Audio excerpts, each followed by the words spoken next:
Dahil ang nasusunod doon ay si Congressman Zaldico at si Congressman Martin Romualdez. So sinasabi ngayon ni VP Sara Duterte, even on the BICAM, kung anong sinabi ni Romualdez, kung anong sinabi ni Zaldico, sila lang ang nasusunod sa desisyon doon. Kontrolado nila even the representative of the Senate. That's why nagkaroon ng Senate leadership change. If you remember that, nagkaroon ng leadership change sa Senate. Now, nasolusyonan ba? Tandaan natin, medyo more independent na masasabi natin itong si Escudero kaysa kay dating Senate President na si Zubiri. Pero ganito nga yan. Kaya nga, di ba, lang lahat ng ito, if titignan mo buong picture, tama yung sinabi sa article ni Roberto Tiglao na sinabi niya, itong panggigipit sa Kamara, panggigipit pala sa KOJC has something to do with the 2025 election. Anong ibig sabihin nun? Remember, ang isa sa pinaka-financier o basta sabi nating greatest supporter ng mga Duterte ay si Pastor Kibuloy at ang KOJC. So para wala nang manalo pang senador na kaalyado ng mga Duterte, kailangan nating pilayin yung pinaka-source nila, yung pinaka-tumutulong sa kanila, yung pinaka-lakas nila. Sino yun? KOJC, Pastor Kibuloy, and SMNI. Kasi kontrolado na nila media eh. Ang hindi na lang nila nakokontrol, SMNI. SMNI, KOJC, at si Pastor Kibuloy.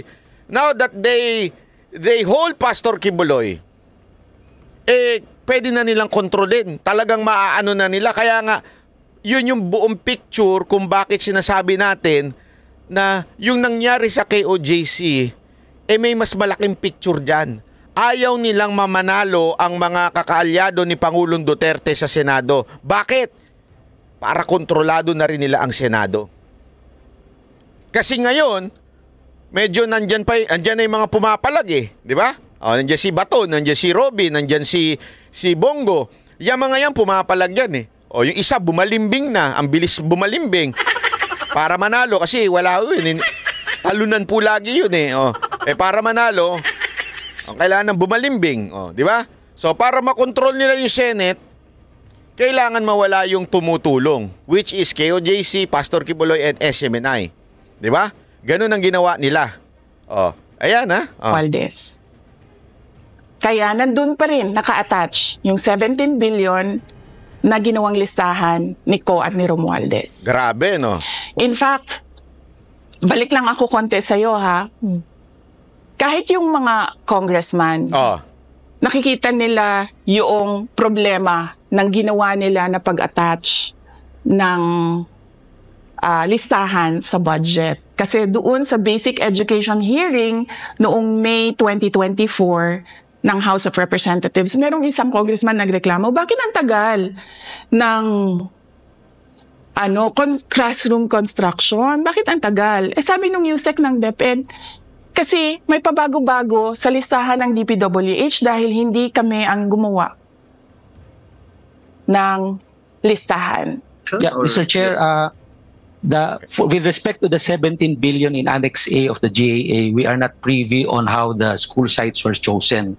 So, be it as it may. How is it chosen?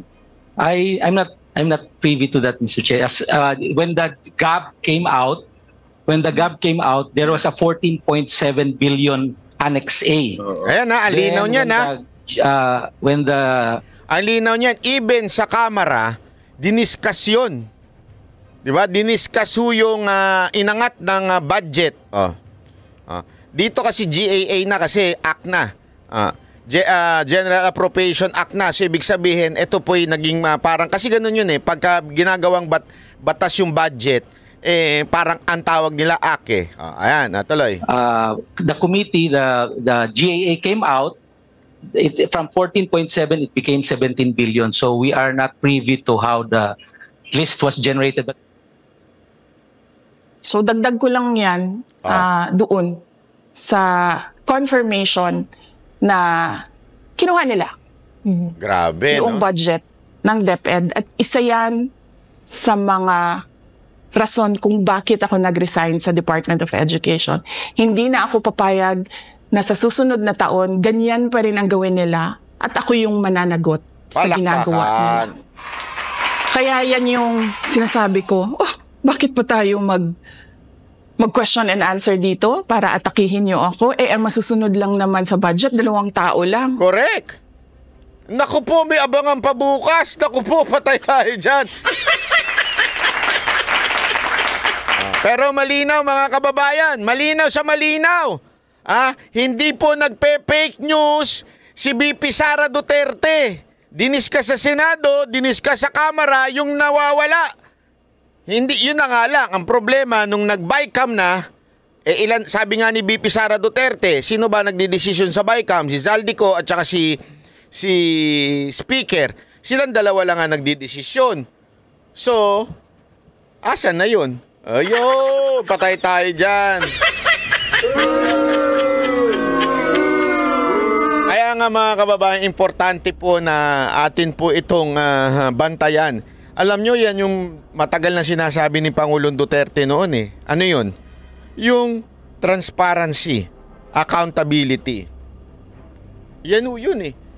Asan yung transparency dyan?